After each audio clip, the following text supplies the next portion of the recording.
Hola Susana, ¿cómo estás? Buenos días, ¿cómo están? Bien, ¿y tú? Bien, también, todo bien. Con cuidado, no vayas a chocar. No, ya, Ya ya nos, por ir al hospital. órale, ya vamos a empezar. Sí.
Listo. ¿Ahora sí se escucha? Yo te escucho muy bien. Ah, perfecto, doctora. Bueno, entonces vamos a empezar. Va a ser una clase rápida, va a ser más centrada en la parte clínica y en la parte que nos puede competir a nosotros como internistas. Entonces, vamos a hablar de encefalitis viral el día de hoy. Soy Juan Ernesto Muñoz Arellano, R2 de Medicina Interna. Y pues bueno, el programa que vamos a manejar básicamente es, como en todo artículo, unas generalidades, epidemiología, clínica, evaluación, manejo y vamos a tocar al final unas conclusiones y para hacer una de la revisión bibliográfica. Entonces, bueno, la encefalitis aguda es una emergencia neurológica y la entidad patológica de base es una inflamación del cerebro, como lo dice o como se puede interpretar por sus por su definición de su terminología. Es un síndrome, se le puede considerar un síndrome y hay evidencia de inflamación en el sistema nervioso central, que se va a demostrar por dos o más de las siguientes características, que son fiebre, la presencia de convulsiones, datos de focalidad neurológica, alteración de líquido cefalorraquídeo con pleocitosis, alteraciones electroencefalográficas compatibles con datos de encefalitis y alguna neuroimagen que sea sugestiva. Entonces, cualquier alteración que encontremos a nivel clínico o imagenológico o laboratorial en sistema nervioso central asociado a una alteración clínica, lo vamos a poder considerar como una encefalitis. Sin embargo, hay definiciones por parte de sociedades internacionales, la cual nos define que para diferenciar entre encefalitis y meningitis hay que tener la presencia de una normalidad en la función cerebral. Si no hay datos de anormalidad en la función cerebral, se llama meningitis. Si hay datos de anormalidad, es encefalitis, y si hay ambos, es la meningoencefalitis.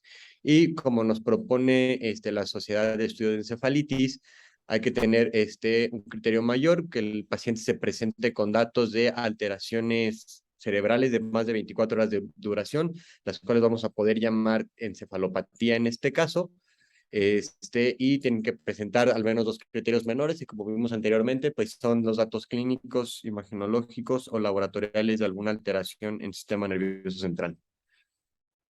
Entonces, como les había dicho, para nosotros, para poder definir primero qué es una encefalopatía, pues es una alteración del estado de conciencia, la cual va a durar más de 24 horas. Esto nos va a hacer la diferencia con un delirium, que sería un trastorno fluctuante de menos de 24 horas de duración durante sus fluctuaciones, y estas alteraciones incluyen la presencia de irritabilidad, o alteraciones del estado de conciencia, que puede ir desde letargo hasta coma, o del comportamiento del paciente, que pueden ser cambios de personalidad o de comportamiento desde muy discretos, apenas perceptibles por familiares muy cercanos, hasta evidentes datos de desinhibición social. La incidencia de encefalitis viral varía mucho en cuanto a poblaciones, edades, sexo y estados inmunológicos de los pacientes, entre regiones entre sí, como dentro de una misma zona. Entonces, se llega a reportar una incidencia de 7% por cada 100,000 personas en población general al año. De estas, se considera que el 50% no se va a identificar la causa, tanto por la gran cantidad de microorganismos que pueden estar relacionados, como pues por la falta pues muchas veces la falta de un estudio diagnóstico etiológico que se realice en unidades hospitalarias, o la mala identificación de los pacientes. De los casos que sí se llega a identificar la causa, el 20 al 50% es viral, muy rara vez va a ser algún otro microorganismo, y la gran mayoría de estas encefalitis virales van a ser asociadas a virus de herpes simple. Los factores que más asocian para el desarrollo de las infecciones virales, pues a grandes rasgos, son personas que tengan una alteración en la respuesta inmunológica adaptativa o innata, como principalmente adultos mayores, niños menores de 5 años, personas con algún estado inflamatorio crónico y que sufran de senescencia inmune. Hay estacionalidades las cuales nos van a decir o nos van a tratar de encaminar al agente etiológico. Estas, por ejemplo, en el caso de cualquier estación del año, va a predominar siempre el virus del herpes tipo 2 y, y la encefalopatía o encefalitis asociada a VIH no SIDA. Y ya dentro de cada estación en especial podremos considerar algunos otros virus, especialmente en la región en la que vivamos. Bueno, dentro de las causas ya más generales de la encefalitis, pues como les comento, tenemos las causas virales, las cuales las que nos importan principalmente son el virus del herpes simplex y los enterovirus. Causas autoinmunes por anticuerpos contra proteínas de membrana o células del sistema nervioso central, las cuales, bueno, son muchísimas y se detectan por medio de paneles especiales. Y hay situaciones que van a ser simuladores de una encefalitis, los cuales tenemos que descartar o tenemos que manejar como diagnóstico diferencial a la hora del abordaje de los pacientes, como lo sería, en este caso, algún deterioro, algún deterioro cognitivo menor que tenga nuestro paciente ya de base, o alguna infección sistémica, no propiamente en el sistema nervioso central, que esté condicionando alguna encefalopatía un poco más general. Igualmente procesos inflamatorios, alteraciones metabólicas, ya sea, por ejemplo, alteraciones en glucosa o alteraciones electrolitos séricos, que pueden llegar a hacer que pacientes presenten crisis de nuevo inicio en la adultez, también es una de las opciones que se tienen que descartar. Neoplasias en el sistema nervioso central o en alguna otra región que se asocien principalmente a la producción de anticuerpos que nos vayan a generar un síndrome paraneoplásico como una encefalitis autoinmune, estados epilépticos, muchas veces pacientes con pérdida del estado de conciencia o alteración del comportamiento que se encuentran en un estado epiléptico de difícil tratamiento y nosotros no podemos identificarlo, eventos vasculares cerebrales y enfermedades psiquiátricas, como por ejemplo mutismos selectivos, ese tipo de situaciones. La verdad es que no encontré mucha bibliografía en cuanto a la incidencia o prevalencia de encefalitis viral en México, pero encontré este estudio observacional que se realizó en Guadalajara entre enero del 2011 y diciembre del 2015, en el que todo paciente que llegaba al Hospital Civil Fray Antonio Alcalde con datos sugestivos por clínica de una encefalitis viral, se le realizaba punción lumbar y el líquido se mandaba a estudiar por panel viral. Entonces, dentro de los criterios de inclusión en estos pacientes era alteración en el comportamiento, en la conciencia o cambios de personalidad. Aquí lo que no cuadra es que estos pacientes los referían como que tuvieran menos de 24 horas de evolución, cuando pues como les comenté anteriormente, pues la consideración para decir que es una encefalopatía y ya después poder asociar algo y decir que es encefalitis, es que sea de más de 24 horas. Pero bueno, Y pues ya los secundarios, como vimos, fiebre, crisis, focalidad o alteraciones en líquido cefalorraquídeo o resonancia magnética. Al final, la muestra que se obtuvo fue de 66 pacientes. Por el rango de edad, vemos que en pacientes más grandes no se identificó una causa viral específica y en pacientes de menor edad solía asociarse o se asoció más tempranamente a alguna infección viral.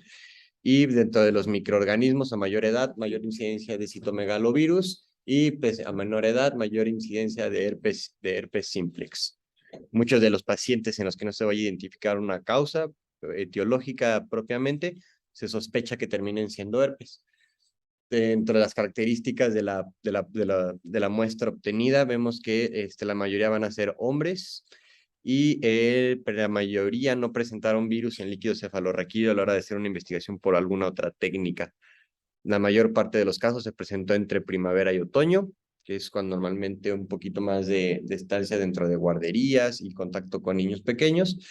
Y aquí lo interesante es que dentro de la presentación clínica de los pacientes, pues como vemos, casi los únicos que podríamos considerar relevantes son la presencia de fiebre y la presencia de cefalea, pero pues no son nada específicos pues, para una encefalitis.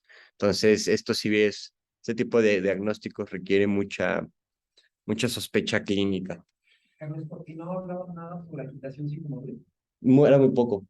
O sea, había de otras características, de otros signos y síntomas presentes, la verdad es que, o sea, todos eran menos de 8 de los 66 participantes. O sea, ninguno alcanzó al menos suficiente sensibilidad o especificidad. Se quedaron muy vagos los síntomas. Y bueno, que además, como le digo, el criterio usado para la inclusión en este estudio fue de menos de 24 horas, cuando por definición es más. Entonces, supongo que igual y darles más tiempo a los pacientes de que tengan ya una verdadera disfunción del sistema nervioso central, pues los llevaría a presentar síntomas más floridos o más característicos.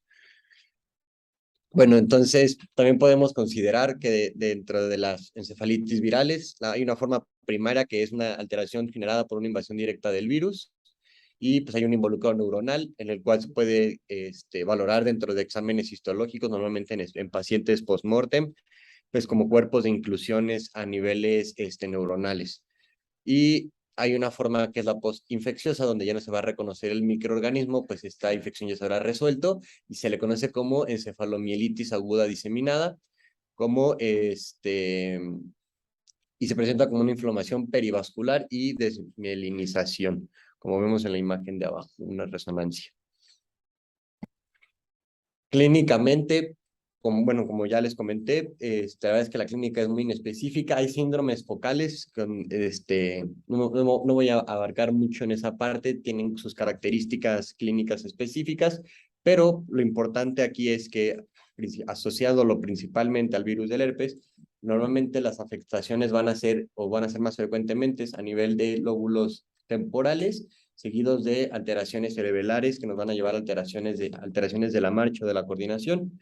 Va a haber síndromes generalizados, los cuales son un poco menos frecuentes, como lesiones multifocales en la sustancia blanca, como vimos en imagen anterior, pacientes con convulsiones de difícil control, psicosis de nuevo inicio, las cuales pueden ser muy floridas o no, edema cerebral difuso que pueda complicarse con datos de hipertensión intracraneal y enfermedades inflamatorias del sistema nervioso central recurrentes o crónicas que puedan llegar a dar confusión o a simular alguna enfermedad como lo sería la esclerosis múltiple.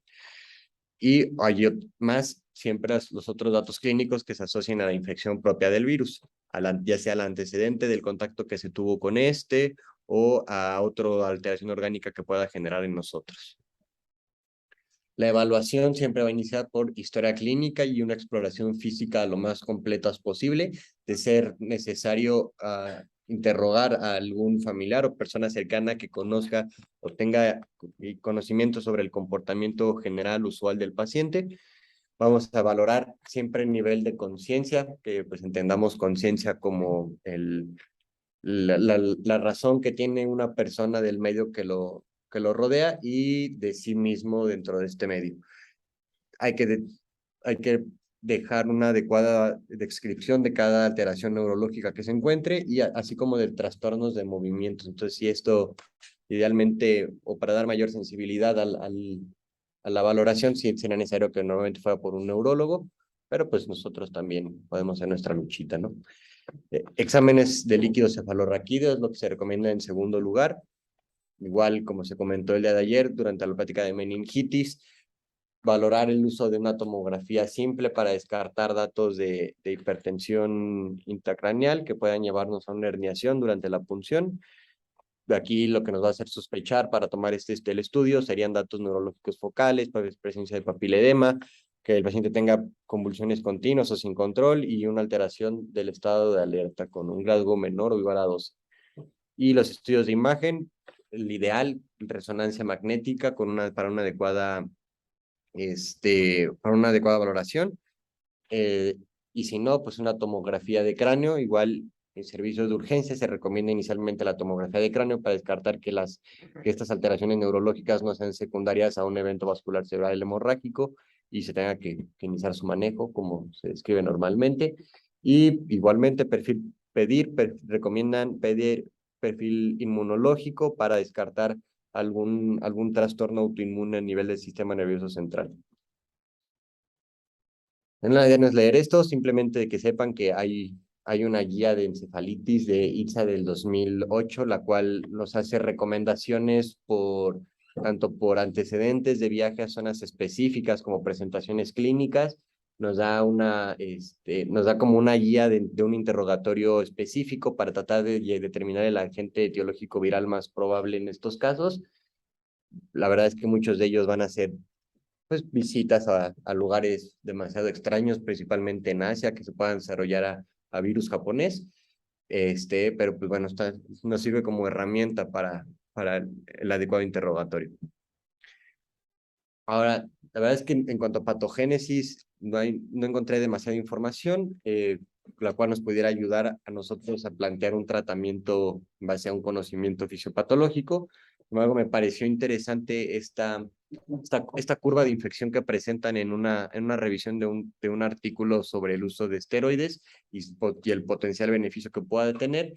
Lo que nos dice es que al inicio del trastorno va a haber una alteración. La replicación viral nos va a dar una alteración,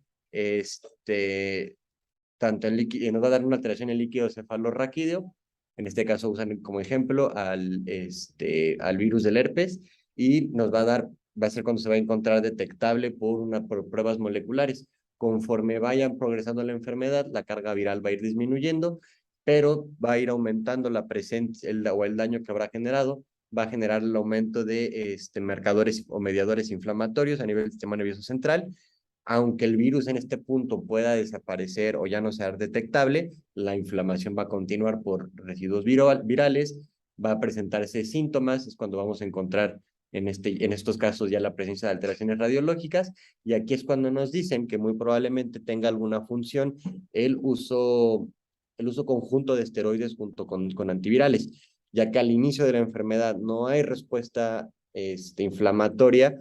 Se recomienda, o sea, obviamente iniciar siempre tu antiviral de forma empírica para controlar la carga lo más que se pueda y evitar una excesiva inflamación, pero en estadios un poco más avanzados, después de los 4 a los 14 días, que ya el virus ya se replicó, ya generó la respuesta inmune que tenía que generar. Bueno, aquí continuar tu antiviral para evitar mayor replicación y considerar el uso de esteroide para disminuir la sintomatología o el grado de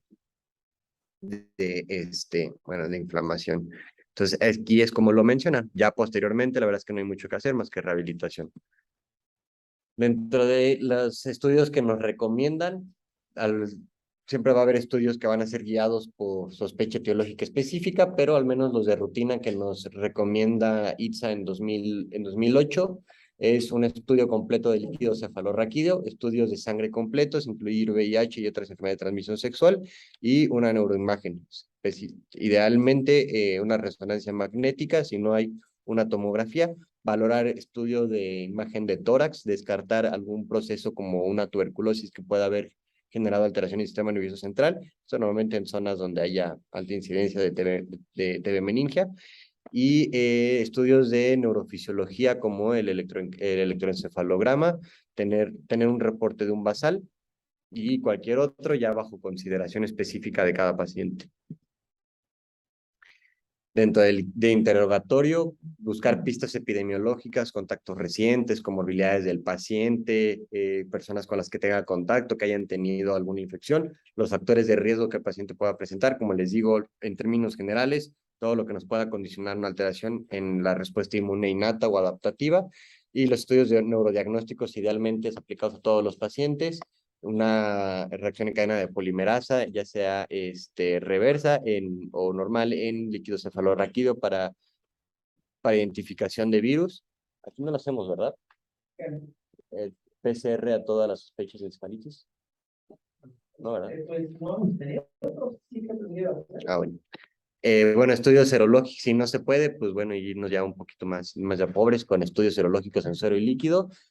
Realizar un citológico y un citoquímico de líquido cefalorraquídeo y repetir muestras si es que llega a ser necesario, y un electroencefalograma para vigilar, como para tener un basal y llevar una vigilancia del deterioro. Y pues estudios fuera del sistema nervioso central, pues bueno, como les dije, bajo consideraciones individuales, ¿no?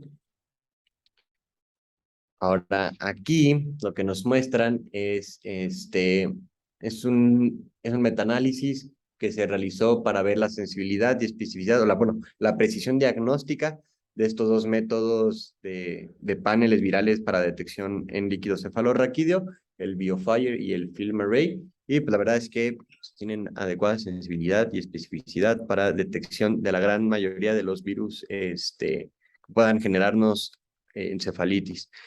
La literatura sugiere que tanto para meningitis y encefalitis, la alta precisión diagnóstica, pero pues al final su implementación se ve limitada por los costos de esta, por la variabilidad de la incidencia y prevalencia de estas infecciones en la población y pues la falta de personal capacitado para su manejo.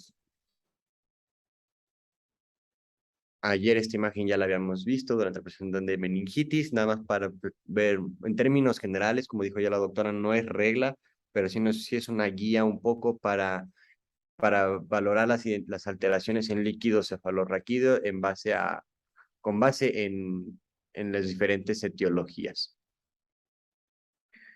Aquí una resonancia magnética, donde vemos es una infección propiamente por las primeras dos imágenes, por virus de herpes simplex tipo 1, y las segundas por encefalitis autoinmune por anticuerpos anti-GLI1.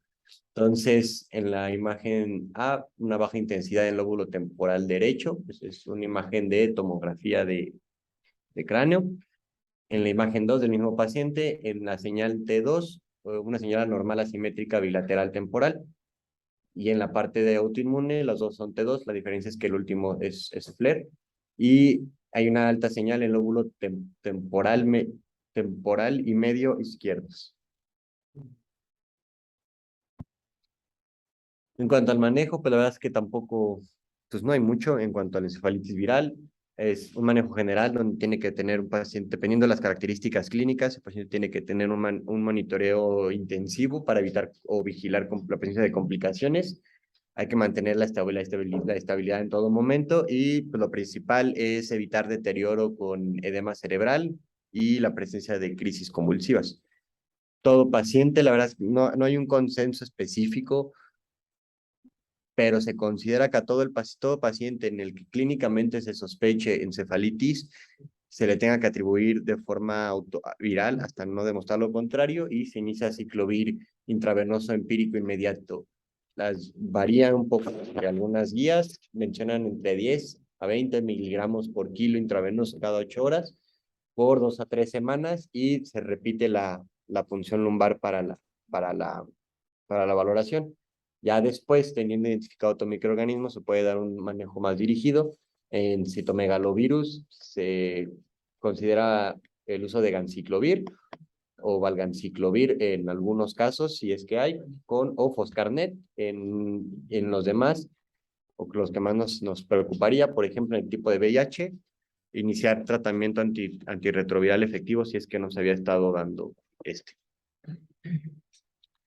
Aquí una recomendación sobre el manejo y posología de los medicamentos. Y pues bueno, en cuanto al uso de esteroides, como ya habíamos visto, o sea, viéndolo de la forma en la que se nos plantea la evolución del cuadro, pues podrían tener cierta utilidad, pero pues bueno, en este estudio alemán que se propuso para uso de esteroides en pacientes con infección identificada por virus de herpes, pues bueno, el estudio se tuvo que terminar de forma temprana porque al final, pues complicaciones metodológicas, no lograron obtener muestra y se les hizo demasiado rollo. Entonces, todas las demás recomendaciones que vienen sobre el uso de aciclovir, de esteroides para su manejo, pues vienen de cortes muy pequeñas o son reportes de casos. No he visto nada que sea, o sea, que sea contundente o que tenga un grado de recomendación suficiente basado en bibliografía. Y bueno, lo que sí encontré es este metaanálisis del uso combinado con naloxona, en el cual, que se comparado con el aciclovir solo, el uso combinado de medicamentos fue efectivo para el tratamiento, pues reduce la respuesta inflamatoria y acorta el tiempo sintomático. Sí hubo una correlación con la disminución de marcadores inflamatorios, tanto en líquido cefalorraquídeo como disminución de alteraciones por neuroimagen, en mejoría clínica del paciente y disminución de complicaciones posteriores o secuelas posteriores. Y bueno, básicamente estas son las bibliografías.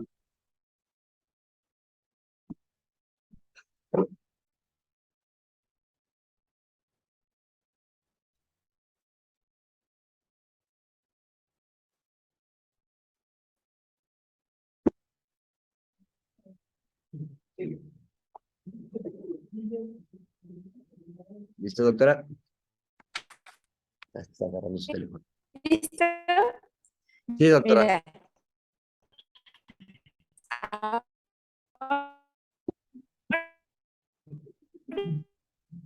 Ay, no se está cortando, doctora.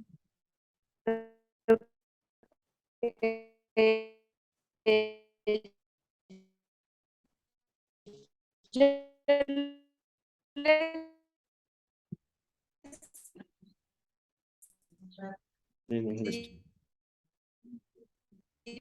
Doctora, ¿no se escucha? Sí.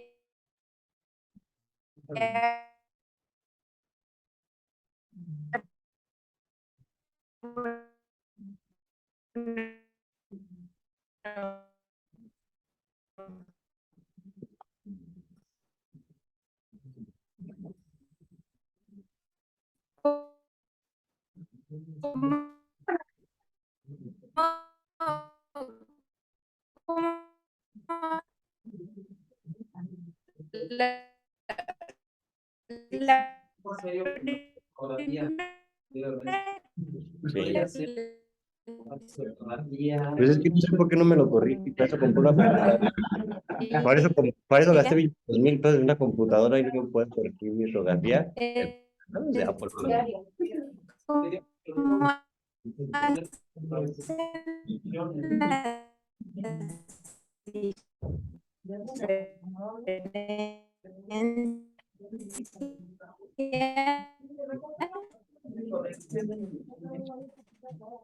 Sí.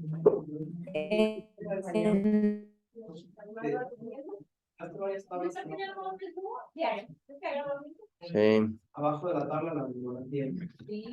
Vamos a identificar y pues directamente la referencia. Sí.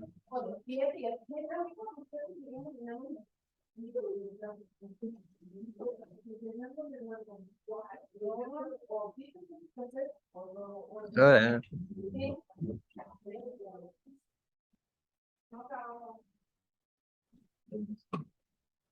¿sí le escribió Doc a la doctora? ¿Que no?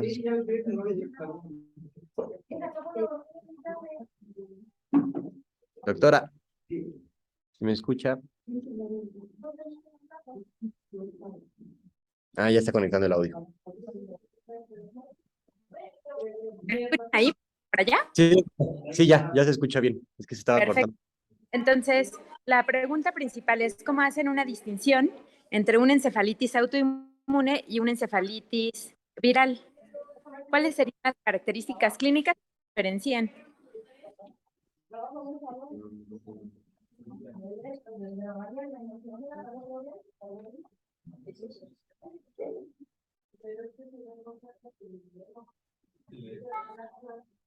Un compañero comenta que las alteraciones neuropsiquiátricas. Ah, muy bien. Las alteraciones neuropsiquiátricas nos orientan a qué tipo de encefalitis. Autoinmune. Ajá, autoinmune. Acuérdate que si tenemos una encefalitis viral que se afecta al lóbulo temporal, también vamos a tener manifestaciones neuropsiquiátricas. O sea, no es excluyente. Entonces, sí es cierto, los pacientes con autoinmune empiezan con múltiples manifestaciones de más tiempo de evolución que una encefalitis viral. Empiezan con a veces cuadros de celotipia y esa puede ser su primera manifestación. Empiezan con un brote psicótico, que esa puede ser su primera manifestación. Muchas veces llegan a los servicios de urgencias y en urgencias se les refiere a los servicios de psiquiatría y no se hace un diagnóstico adecuado de una encefalitis autoinmune. Porque, bueno, sí tienen unas manifestaciones neuropsiquiátricas más largas, pero ¿qué otra manifestación clínica nos ayuda a diferenciarlo?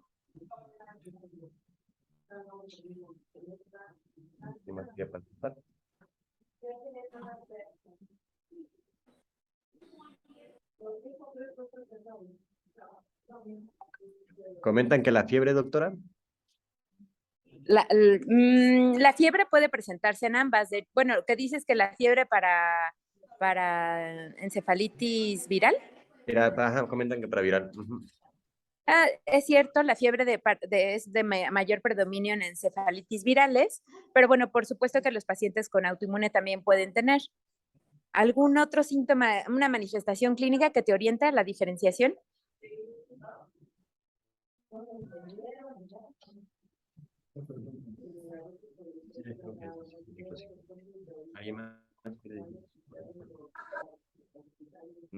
Parece que no, doctora. Entonces yo les preguntaría, si el paciente presenta catatonia, ¿qué me sugiere? ¿Que es autoinmune o que es viral?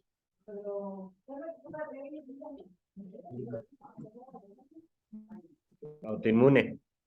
Autoinmune, la catatonia es algo que, si el paciente inicia con alteraciones en el lenguaje, ¿qué me sugiere? ¿Autoinmune o viral? Viral.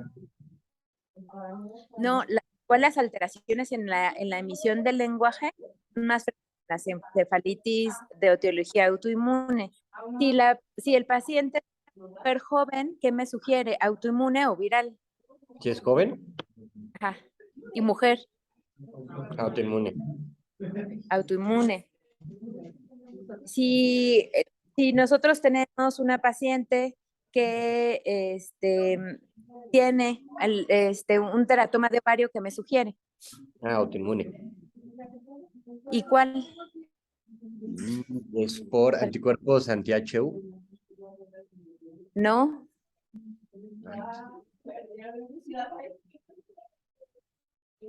¿Mande?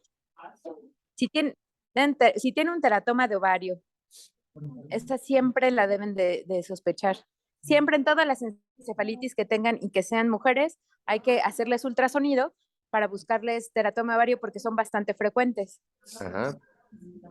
Y se asocian con encefalitis NMDA, entonces, que es de las encefalitis autoinmunes más frecuentes. Entonces, siempre a todas las mujeres jóvenes con encefalitis, ultrasonido, porque vamos a evaluar si es una encefalitis autoinmune. Fíjense, si es un paciente que llega con encefalitis y tiene distonía y tiene corea, ¿qué pensarían?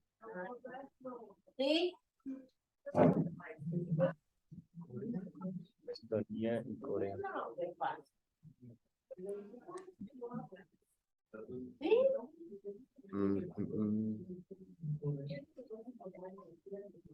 Igual deben de pensar en encefalitis NMDA cuando tengan estas acciones en el movimiento. Hay un parecido que cursa con, no sé, discinesias oromandibulares, hacen esto. Cuando el paciente tenga esto, ¿qué van a sospechar? Discinesias oromandibulares. Crisis distónicas faciobraquiales, a veces están en el brazo, pero empiezan así. Ahí, ¿qué van a sospechar? Llega el paciente con encefalitis y con estos movimientos. ¿Qué sospecharían?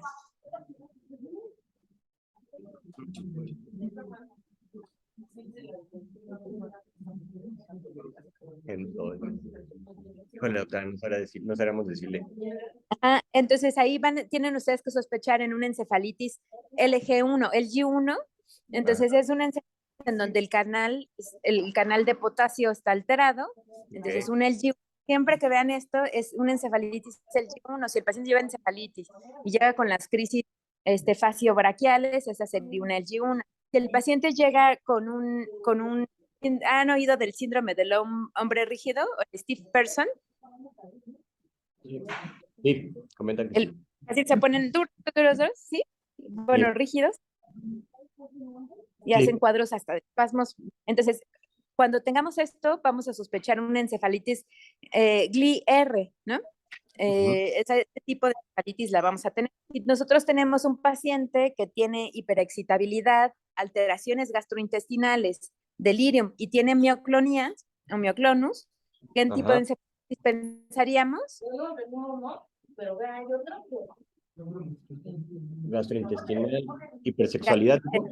Delirium, mioclonus, hiperexcitabilidad, problemas gastrointestinales, o le vamos a poner diarrea para que, de hecho, el nombre de la encefalitis va con diarrea.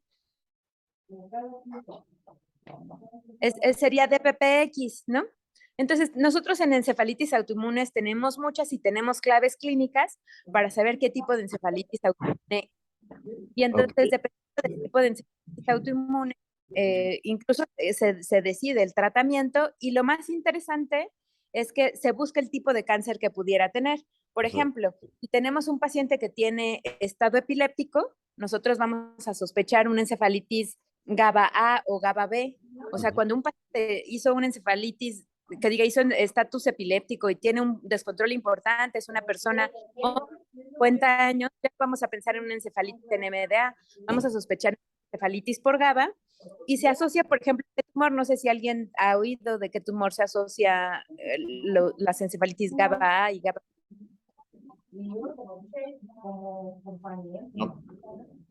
A cáncer de células pequeñas, a cáncer pulmonar de células pequeñas. En pacientes que tienen encefalitis por AMPA, por ejemplo, cáncer bronquial, ama o timoma. O, por ejemplo, pacientes que tienen DPPX, vamos a buscar un linfoma. Entonces, en realidad, ustedes no se tienen que saber esto, si es a lo mejor de competencia del neurólogo, pero lo más importante es que cuando vean alguna de estas características clínicas, ustedes recuerden eso, la busquen en un cuadrito, o sea, no se la aprendan, y entonces ven qué tipo de tumor se asocia, para que lo busquen, ¿no? O sea, no es decir, bueno, hay este paciente con estas características clínicas, tiene sospecha de linfoma o tiene sospecha de un tumor pulmonar o de lo que sea. Ok. Ahora, Sí, estas son las encefalitis autoinmunes en donde se asociaron a un tumor, y hay otro grupo de encefalitis que son las encefalitis límbicas. Las encefalitis límbicas, el paciente tiene un tumor propiamente dicho y generó, por ejemplo, los anti-HU, los anti-YO y los anti-RI se generan en encefalitis límbicas del temporal y ya se asociaron a un tumor. Pero propiamente son encefalitis paraneoplásicas. Son las francamente paraneoplásicas. Siempre deben de pensar que nosotros cuando tenemos encefalitis autoinmunes, tenemos dos tipos de anticuerpos. Los de superficie, que están en la superficie pues de la célula, y nosotros tenemos anticuerpos onconeuronales intracelulares, dentro de la neurona. Entonces, ¿ustedes cuáles creen que son más fáciles de tratar? ¿Las que tienen anticuerpos en la superficie o las que tienen anticuerpos o antígenos, más bien antígenos, y que entonces la inmunidad es intracelular adentro? ¿Cuál va a ser más fácil o más difícil de tratar? Las de superficie. Las de superficie son más fáciles de tratar. Por eso a los pacientes con MDA, a veces ustedes podrán verlos y los ven en catatonia, los ven con mutismo, no hablan, el paciente se ve que ha perdido muchísimo peso, pero hay mucho por hacer, porque si nosotros les damos a lo mejor plasmaféresis, inmunoglobulina, y el paciente en 3, 4 meses o en un año el paciente logra recuperar bastante bien su estado clínico. A diferencia, las encefalitis herpéticas tienden a ser cuadros muy severos, en donde incluso a veces en el tiempo que están hospitalizados, a veces 10, 15 días, hacemos un primer estudio de control y en un segundo estudio de control los pacientes ya tienen atrofia cerebral. Ok. O sea, padecimientos mucho más agresivos, ¿ok? Entonces, sí es importante hacer la diferencia porque primero no se tratan de forma distinta. Si ustedes tienen duda, ante la duda, todos los pacientes hay que darles aciclovir, ¿no? O sea, a veces en el momento, entre esperas o manzanas será autoinmune, pero lo que sí es importante es que en los pacientes con encefalitis autoinmune tampoco les hagan perder tiempo. Entonces, esos pacientes es mejor, si son gente mujeres o hombres en edad joven, siempre es importante darles tratamiento y hacer el rastreo para búsqueda de tumores, ¿no? Doctora, y por ejemplo, en el caso de las encefalitis límbicas, que no se identifique un tumor, o sea, ¿cuánto tiempo normalmente suele ser el usual para que aparezca la neoplasia que estaba oculta? Esto es muy interesante tu pregunta, porque a veces podemos tener el tumor previo o sea, se puede identificar el tumor primero, pues se hacen encefalitis, pero en muchas ocasiones la encefalitis sí puede ser la primera manifestación de un tumor, y entonces a veces en los rastreos parece ser que el tumor es microscópico y entonces les haces estudios de tomográficos y no encuentras ganglios, les hacen estudios y dicen, no, esta persona no tiene tumor y eventualmente a los 3, 4 años el paciente puede desarrollar a largo plazo una lesión tumoral. Entonces seguramente ya la tenía, ¿no? Fisiopatológicamente ya tenía las primeras células que generan autoinmunidad y que generan esta reacción de mimetismo molecular. O sea, el cuerpo piensa que el antígeno que trae el cáncer, que tiene el cáncer, es parecido a proteínas del cerebro y entonces hay un ataque autoinmune contra las proteínas del cerebro en vez del al tumor. Por eso pasa que en las primeras etapas del tumor, cuando a veces solamente están en estadios pues, más moleculares, podemos tener estos cuadros de encefalitis, lo cual está padre. Ahora, lo interesante es que si nosotros tenemos una paciente, por ejemplo, con una encefalitis autoinmune muy severa, está hospitalizada y le encontramos un teratoma de ovario, por ejemplo, aquí nos ha pasado mucho que nosotros decimos es una urgencia porque está descrito que si en ese momento le quitamos el teratoma, la paciente tiene una recuperación inmediata, bueno, no tan inmediata, pero sí muy abrupta. Entonces, a veces que los ginecólogos nos entiendan que parte del, porque le decimos, tenemos un teratoma de ovario y dicen, no, no se apuren, ahí puede estar, no es urgente, no hay urgencia ginecológica, pero para nosotros es, claro que no es urgencia ginecológica realmente el teratoma, pero necesitamos quitarlo para mejorar la encefalitis. Entonces, todos los tumores son así. A veces, si hay un tumor muy grande y es persistente, el tratamiento del tumor va a ser prioritario para que mejore el cuadro de encefalitis. Ok. ¿Ok? Sí, sí, doctora, gracias. Bueno, no sé si tengan alguna duda. Una disculpa por la ortografía, a veces que de repente nos escapó la primera chamada. Bueno, pues entonces nos vamos a las 12. Sí, doctora, nos vemos al rato. Hasta luego. Hasta luego.